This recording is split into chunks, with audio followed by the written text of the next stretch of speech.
Hello everyone, welcome to lesson number 2 on navigating times higher education world university rankings. I am Peter Okebukola, yours truly. You recall that the last lesson, that's lesson number 1, we looked at it was things worth knowing about global university rankings, and today we are going to be digging deep into Times Higher Education World University Rankings. Today, 19th February 2026. So what are we waiting for? Let's go for it. Okay, so let's go for it. What are we going to be achieving in this lesson? We're going to be tracing the history of teaching rankings, describing and doing all of these 6 things. Let's begin with the first one, to trace the historical evolution of Times Higher Education rankings. So, let me tell you the story of 2 friends. One Times Higher Education and the other Kwakoreli Simmons QS. They were great friends. In 2004, they said, oh, let's come together and start our ranking. And that ranking was called Times Higher Education QS World University Rankings. Now, these rankings depended heavily on reputation survey and a couple of metrics. But 2010 said, hey, my friend, I think we should go our separate ways. Our philosophies are getting quite interesting, different. So there was a split. Times Higher Education pivoted to Thomson Reuters as its data provider, and then redesigned its methodology to include 13 performance indicators.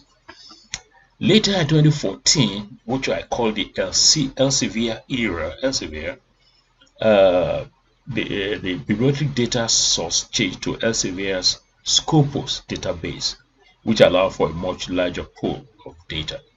Now it has moved, moving fast now, to WR, World University Rankings 3.0.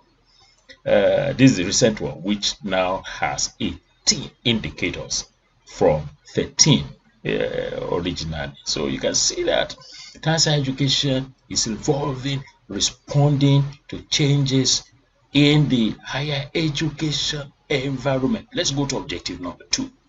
That's to describe the full portfolio. What's the meaning of that? You see, Times Higher Education has a basket like this one, has a basket which contains so many elements, so many rankings. And I'll just show you. You go to the site, Times Higher Education site, you see World University Rankings 2026, rankings by subject, impact rankings, interdisciplinary. If you pan to this site, you see several others. Hey, but I put together all of them in a table. You can see World University Rankings, WUR, 2, 3, 4, 5, 6, 7, 8, 9, 10, 11, 12, 13, 14, 15. Oh, no, not up to that. But you can see it has very rich portfolio of rankings. And you can see the scope. You can see the primary focus. You can see when they were first launched. And then this World University Rankings that we're focusing on today is the flagship. The flagship is the most prestigious. I love it when you are trying, when Times Higher Education World University Rankings rank you. Oh, it's quite prestigious and is widely cited. Sub-Saharan Africa University Rankings has been paused. It's supposed to be moved to some other group. This one has discontinued. Young University Rankings are very, very nice. So let's go on to objective number 3, the methodology, indicators and weights. This is where I really thank Times Higher Education, because they have made my job easy. Times Higher Education has a video, a quick guide to our methodology. It has a video which tells you the whole story. So me, I can't blow the trumpet more than the trumpeter, so I leave them to blow it. So if you go to this site, you're going to get all the details of this, but I must not let you go without telling you the major pillars. And this also derived from the Times Higher Education people. So you have the rankings will come to 100. We talk about composite score in lesson number 1. And so you have a pillar here, you have a pillar here, pillar. How many pillars now? 1, 2, 3, 4, 5. Teaching pillar 29.5%, research environment pillar. It goes on like that. So even for each pillar, it is teased into, if you like, sub pillars like the indicators: teaching reputation 15%, research income 5%. Hey, I'm not going to read all of this because I know you can read them. You're more brilliant than I think you. So let's go on to where I'm going to let you know why I'm also making this sharp and sweet, because, or short and sweet, because there's this document, World University Rankings, the methodology, also from the Times Higher Education people, which I'm going to share with all participants. But of course, you can go online. If you don't get it from me, go online, just search for this on their site and you'll get this full. Let's go to objective number 4 of 6. We're moving. The data submission process. Hey, what you're going to ask me is, hey, my friend, you are talking about these people. Where are you going to submit your data? How do you apply? That is this objective. Now, for a 2027 cycle, when I say 2027 cycle, let me tell you how the whole thing works. You have the data collected from January to March. After March, the Times Higher Education fellows, people, will start validating, and then start ranking. The ranking results come out in October, usually first week of October. And when it is released, it's released for 2027.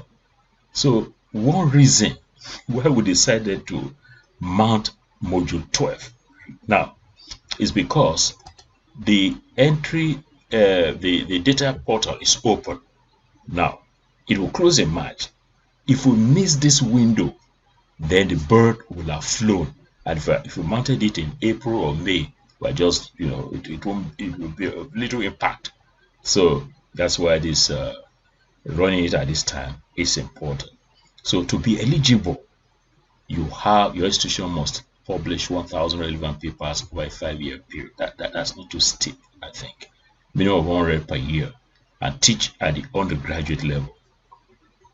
The portal where you pour in your data will open in January, as I said, close in March. It's now open and it will close in March. That's why I said it's important for us to run this training at this time. The requirements will be 3 years of institutional data and bibliometrics, all the citations, all of that. Hey, don't bother, because Times Higher Education has the Elsevier Scopus database from where it will draw all valid bibliometric data for all the institutions, so you don't need to bother at all. So that makes it quite nice. Hey, very important, as I say. Am I saying that the other things I say are not important? No. They're all important. But this one is important because after watching this video, your university wants to apply. Where do you apply to? So you have to send an email to profilerankings@timeshighereducation.com. And if you want to apply for registration for this one, if you're already there, the same thing. For interdisciplinary ranking, that now data submission portal, this is it. So after you have registered, they have accepted you, and you are now to submit your data, this is it. They will also tell you that this one. Okay, let's move on to objective number 5 or 6. That's interpret African participation patterns. How is Africa doing, by the way? Africa, alphabetical order, where they are. But okay, we are still moving, as you can see here. Now, South Africa, Cape Town, you can see joint 164. That's the best ever it has attained. These are the key strengths, the notes. South Africa, Nigeria, Ghana. So let me leave this table and show you some summaries that I have made. You see, in 2017-2018, Sub-Saharan Africa, we are just 12 institutions showing up. Today, 55 universities from 14 countries will significantly improved. University of Cape Town still keeps right above top of there. For Sub-Saharan Africa, Nigeria leads in terms of numerical strength. 24 Nigerian universities ranked the most of any national system in the region. South Africa follows with 13. Although South Africa is leading by institution, but in terms of number of institutions that are ranked, South Africa 13, Nigeria 24. University of Ibadan and University of Lagos for this current one. Covenant University used to lead, but the University of Ibadan and University of Ibadan and Lagos are in the 801-1000 bracket. Nigerian universities are accounted for. See, if you look at West Africa, if you take the top 10 universities in West Africa in terms of education world university rankings, Nigeria, 7 out of 10. Now, let's go on to the last one, to develop a focused strategic positioning plan for improving performance. This is the thing, this is the heart of the matter. When you know that you are not doing well, you want to engage the throttle to say, hey, move on. When you know that you are doing well, you want to also engage throttle to do better. So I have this 5-page document, which is what African universities should do to achieve better ranking in the tertiary education world university ranking. I'm going to send it to all of you, but let me just show you some highlights that I have there. Yeah, so this is it. I have what I call the expanded abstract. More importantly for us is this one, points that you know. Tertiary education world university ranking built around 5 pillars that we mentioned. These are the 5 pillars. So what I've done is to say that improvement must therefore be indicator driven, data smart, and strategy led. So how do you strengthen research quality? So these are my recommendations. I've highlighted some in yellow, which you'll find quite useful, well, like the others. How do you improve research environment? How do you enhance teaching metrics? How do you enhance your teaching metrics? How do you build international outlook? How do you expand industry income? The data strategy, look, as I said here, it's important to create a tertiary education data submission task force or task team. Not one person doing it, not only the DAP. Get many people to be part of it so that together you'll achieve more. So this is this document which I'll be sharing with you all. Yeah, so after that said, hey, you know, VigB is not to just show you PowerPoint files, present, and then you go away. No, VigB is the best. It's an open and distance learning system that will give you practical. So the practical for this lesson is what we want to work on now. That's module 12, practical 2. What are we going to be doing this practical? We're going to be doing a gap analysis of tertiary education world university rankings. And what are the tasks? What we'll do is, you know, we have the 5 pillars. We're going to compare you're going to compare your institution, mastering ranking. You're going to compare your institution with the #1 university in the world in the 2026 rankings, #1 university in our region, Africa, and #1 university in your country, in this case Nigeria for me. And you have to draw up a plan on how your institution can bridge the gaps. This is where the thing is for us to succeed in the future, now and also in the future. So, you know, I cannot go away and just leave you and say this thing. No, I'm going to give you a demonstration of how this thing is done. So the demonstration, this is the report, excerpt from the report for practical 2. So you have the categories, world, Africa, Nigeria. I've put in here the institution that's #1 in the world on this one. It's Oxford University. For Africa, University of Cape Town. For Nigeria, it's University of Ibadan. For Ghana, you put yours for whatever other institutions in the countries that you have. And then your university or institution, you put it here. In an event that your institution no appear, no visible, you know, talk about visibility, no visible anywhere. So what are you going to do overall is a 0, Odo, that's what they call it, Odo here, 0, 0, 0. Now, just say, you can say not applicable. That one's better, I think. NA, not applicable, not applicable, not applicable, that one. So you're going to put all this data here. I'm going to show you where you're going to get this data. Then you can plot a graph of this. No, this one has to be 0 when you are plotting this graph.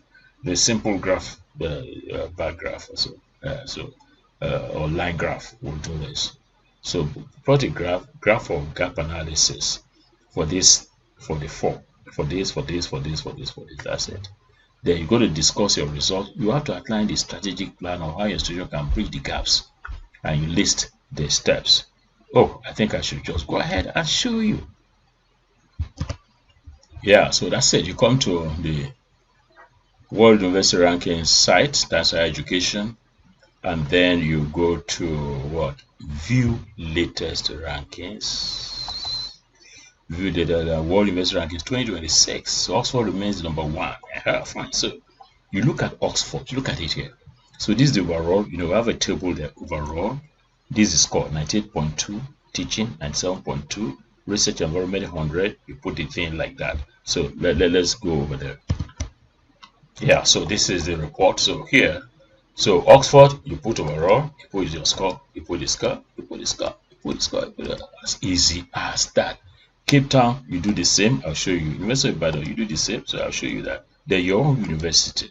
You check it out there and then you put it there. That's all. You plot the graph and you put all this. Now, by way of marking scheme, okay, let me come back to this.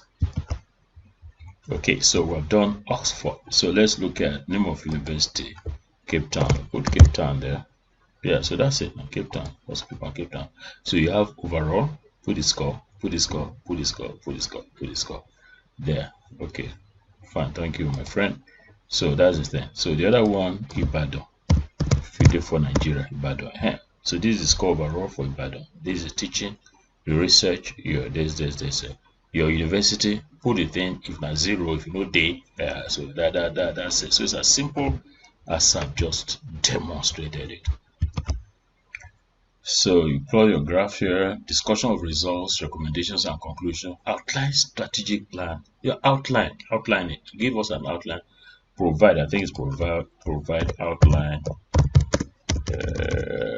Come on, my friend. Provide outline strategic plan on how your institution can bridge the gaps.